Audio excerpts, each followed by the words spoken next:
What if I told you that 250 years of a nation's history, a whole era of peace, was basically decided in a single afternoon? It sounds crazy, right?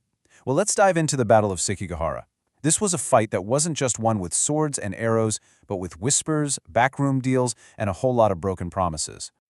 Okay, so picture this. It's the morning of October 21st, 1600. There's this thick, soupy fog covering the valley of Sekigahara, and emerging from that fog are two gigantic armies. We're talking over 160,000 warriors, all gathered on this one field, ready to decide who's going to run Japan. This wasn't just some random skirmish. This was it, the grand finale of a century of civil war. Now here's the thing that makes this battle so fascinating. On paper, the Western Army, the one fighting for the old regime, should have absolutely steamrolled the other guys. They had more troops, and they held all the best strategic positions on the high ground. In fact, a Prussian general named Jakob Meckel studied the map centuries later and basically said, yeah, they should have won, no question. So, what on earth happened? How did an army holding all the cards manage to lose so spectacularly? Well, the answer isn't something you'll find in a military strategy textbook.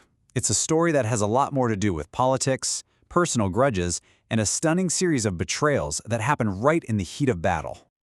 To really get why all this betrayal was even on the table, we have to back up a tiny bit. The great unifier of Japan, Toyotomi Hideyoshi, had just died. The problem? His son and heir was only 5 years old. And in a land full of powerful, ambitious warlords, or daimyos, a 5-year-old on the throne creates a massive power vacuum.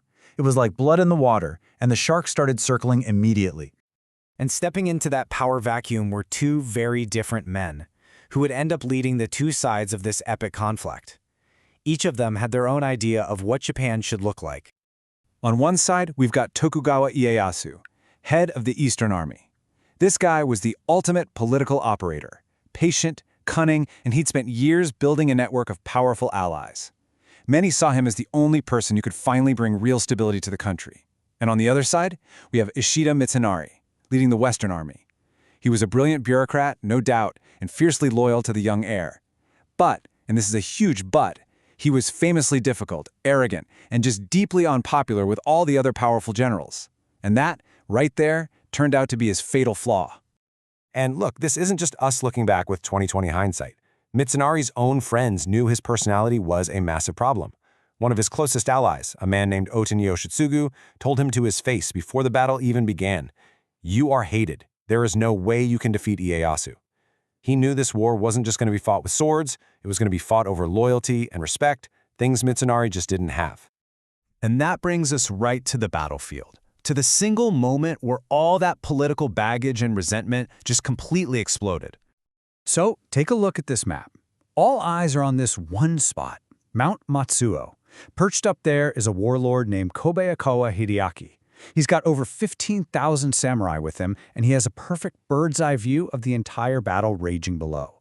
He's supposed to be on the Western Army's side, but for hours, he just sits there. He does absolutely nothing. The entire fate of Japan is hanging on what this one guy decides to do.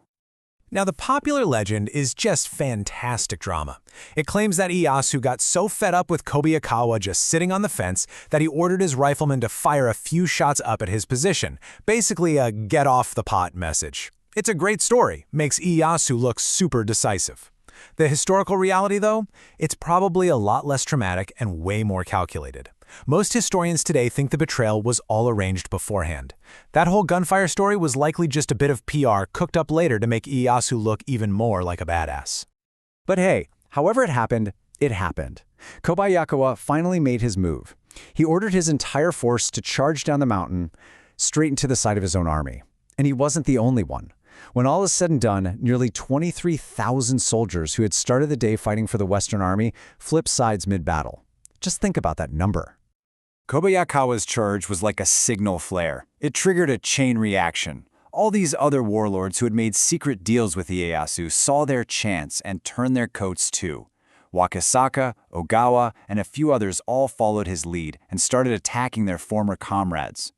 Meanwhile, another key general, Kikawa Hiroie, pulled a different move. He just refused to budge, and in doing so, he physically blocked the massive 15,000-man Mori clan from ever even joining the fight. It was a total meltdown. So what had been a bloody, evenly matched stalemate for most of the morning suddenly became something else entirely. It became a rout. I mean, what do you do when your entire flank caves in and your friends suddenly start attacking you from behind? The Western Army's formations just disintegrated. The lines broke, brave commanders like Otani Yoshitsugu were swarmed and forced to commit ritual suicide on the spot, and a disciplined army turned into a panicked mob running for their lives. And here's the most mind-blowing fact of all. From the moment Kobayakawa made his charge, the entire battle, the single most important battle in samurai history, was over in about 2 hours. We actually know this from a letter Ieyasu himself wrote later that day. Just 2 hours to decide the fate of Japan for the next 250 years. Incredible. So the fighting was done, but for Ieyasu, the real work was just getting started. He now had to take this victory and use it to completely remake the political map of Japan. And man, did he move fast. Ieyasu immediately started handing out rewards and punishments. As you can see here, if you were a loyal ally, you got massively rewarded with huge new territories. And notice, the guy who betrayed his army, Kobayakawa, he got a gigantic domain too.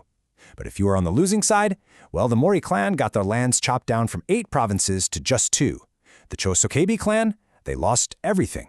The message was loud and clear: get on board with me or get erased. The mop-up was swift. Just a few weeks later, Ishida Mitsunari was caught and publicly executed. By 1603, the emperor had officially appointed Ieyasu as shogun, the supreme military ruler of Japan. And from that point on, his family, the Tokugawa clan, would rule for over 2.5 centuries in a period of unprecedented peace and stability known as the Edo period. A historian writing for the new regime a few decades later summed up the official story perfectly. This wasn't a hostile takeover. Oh no, it was the restoration of order. The evildoers were defeated, and Lord Ieyasu brought peace to the land. And to be fair, for the most part, he really did. So that leaves us with one last question to chew on.